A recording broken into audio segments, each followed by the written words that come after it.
je pouvais porter la prothèse. À ce niveau-là, c'est comme si j'avais une main droite qui à la base n'était qu'une sculpture et qui est devenue quelque chose de beaucoup plus intéressant. Je m'appelle JC Chétan, je vis à Lyon et je suis artiste tatoueur depuis environ 8 ans.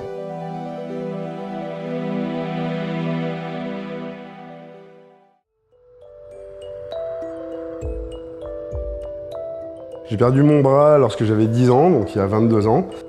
Le fait que j'ai un bras en moins m'amène un regard différent sur le tatou.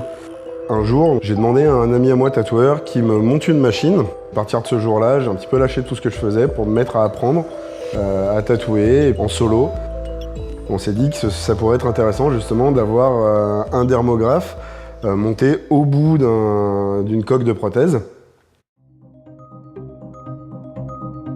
Je m'appelle Gonzal et je suis artiste. Je suis dans un style un petit peu biomécanique. Biomécanique, c'est un mélange justement qui peut être entre l'humain et la mécanisation. Jean-Louis et moi, on s'est rencontrés sur les conventions de tatou essentiellement, où en passant devant son stand, comme beaucoup de monde, j'étais juste émerveillé par son boulot. Il a vu un peu les nouveaux travaux que j'avais faits et je crois que c'est à ce moment-là que l'idée lui est venue en me disant « j'aimerais avoir une machine à tatouer au bout de cette prothèse. Est-ce que c'est faisable ?» Donc je suis passé chez lui, j'ai récupéré la prothèse et puis le projet s'est mis en route, quoi. Le premier objectif, c'était de pouvoir tatouer avec ce bras mécanique. Mais l'esthétique, quand même, pour moi, était une phase très très importante. Cette prothèse sera toujours utilisée pour un travail de couleur, d'effet de style.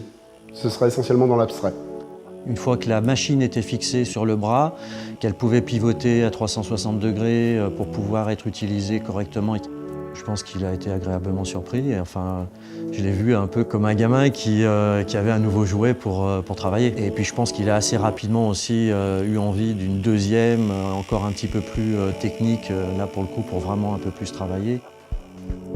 Pour moi, le message est toujours positif. Je trouve que JC, il a perdu qu'un bras, il n'a rien perdu d'autre. C'est-à-dire qu'il a une pêche incroyable, il a toujours des idées pas possibles.